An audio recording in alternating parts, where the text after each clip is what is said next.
Hi kids, how are you doing again? Let's continue with the past tense, I'm sorry. Simple past tense, perdonen niños. Okay, there we go. I'm kind of nervous. Interrogative form in the simple past tense. Now, just to remind you, Spanish is different than in English, okay? So for example, let's go with the just no questions again, like we did with the verb. Saltó Juan ayer.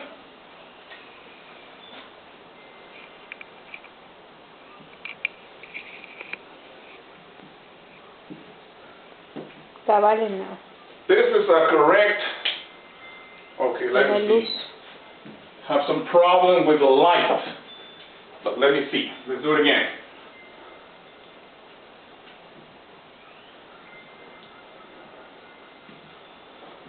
Saltó Juan ayer. Oye, to say this in English, kids, we have to follow a proper structure. Always you have to go with the auxiliary verb did. Then you always have to put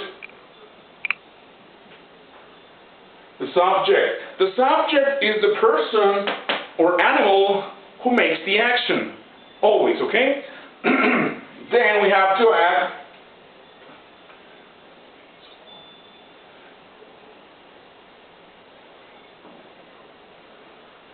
the base form of a verb. Always in a base form. Just like we did it with a negative expression. And then the complementary indicator is one. Sometimes we don't have a complementary. Okay, so let's translate this sentence to English. Saltó Juan ayer. Let's see. First thing we have to do, have to say did. Then our subject, which is Juan. Then the base form of a verb, saltar. We don't think about, hey teacher, ¿cómo se dice saltó? Saltó. And we create confusion in our minds. We don't have this problem in English because it has to be in the base form, saltar, which is to jump. Okay, and then complementary. Do we have a complementary right here? Yes. Yesterday.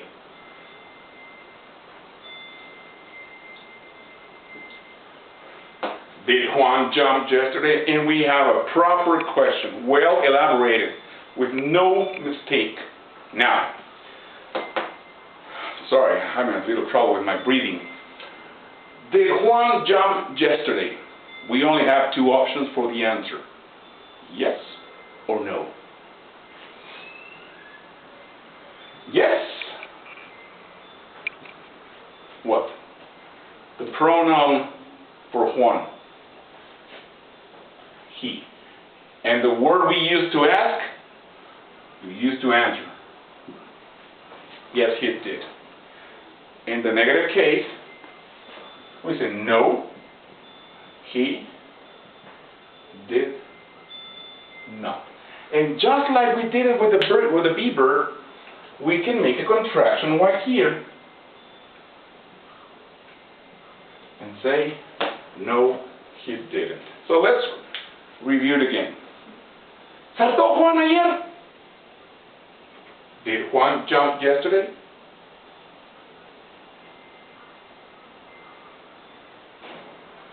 Yes, he did. No, he didn't. And that's it. Let's create another example.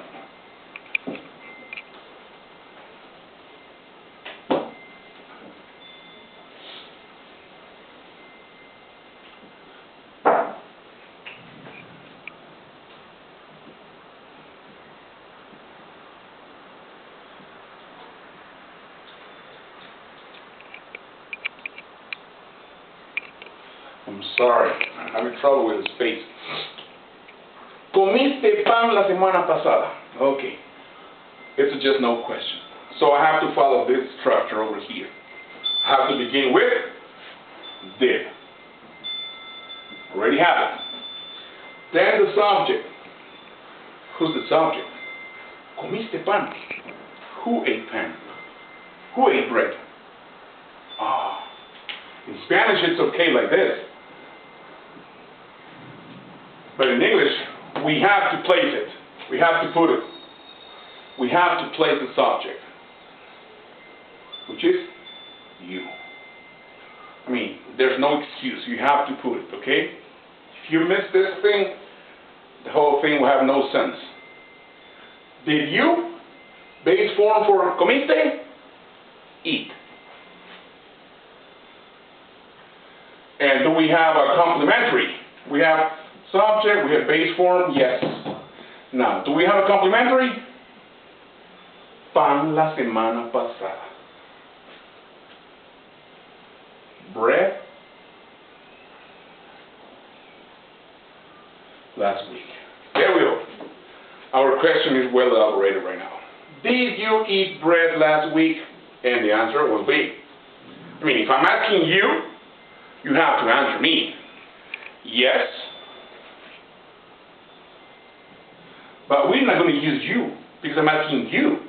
And you're going to answer. Yes, I did. In the case of not, no, no, I didn't. Okay, those are the yes, no questions. Now, let's move on.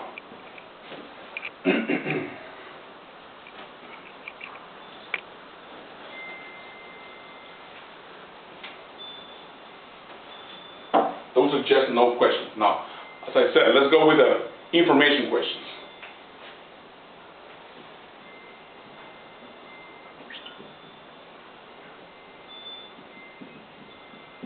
Okay. What's the information question? Where? When? How? Exactly. So, we have to do this. Where? When? Why? How? And then we're going to follow the same structure we have learned already. Did, subject, base form of a verb, and complementary. Now, let's think of a sentence right now. For example,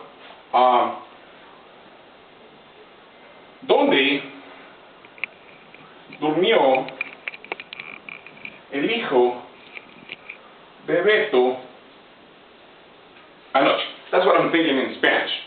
As I said, I'm not supposed to do this. I wouldn't do it in school. I'm doing it right now because of the situation we're having right now. Okay? I apologize with those parents of yours who are watching this video, and they might be thinking, why is he speaking in Spanish? It's because I don't want to create any doubts in you. No quiero dejar dudas. Por eso voy a explicar en español algunas cosas. No es lo correcto, pero pido una disculpa, pero lo hago porque, dada la situación que estamos viviendo, en donde estamos lejos y no hay chance de preguntar dudas inmediatamente, es mejor que lo dejemos todo claro por esta vez. So, ¿dónde durmió el hijo de Beto anoche? The first thing I'm going to say is the question word. ¿Dónde? Where? Check. Now, we have to put did, no matter what. Then the subject. I'm talking about el hijo de Beto. This is my subject. In English, I will say Beto's son. And then the verb, which is dormir, right? Sleep. And then, do we have a complementary? Yes. Last night.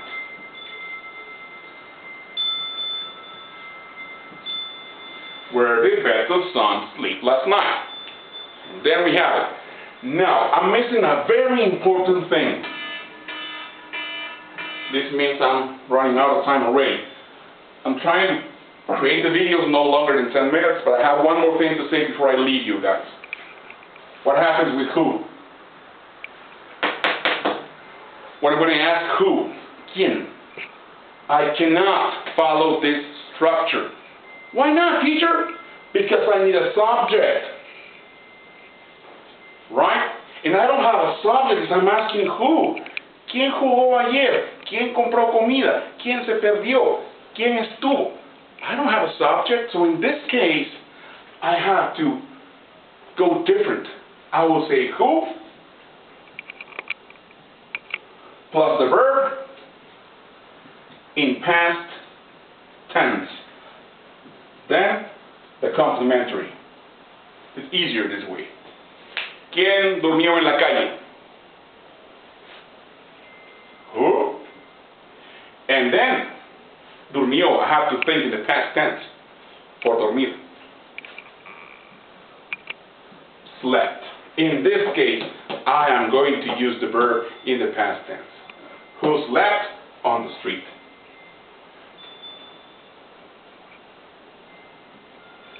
Only for this word, for who, or whom, which I'm going to teach you later on. Today's not the moment.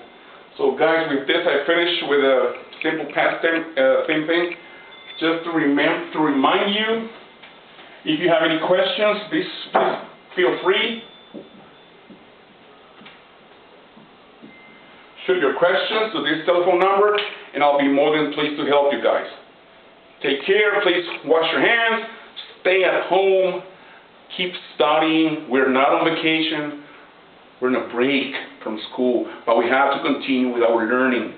Sigamos aprendiendo, no estamos de vacaciones, solo es un breakcito nada más. Bendición, niños.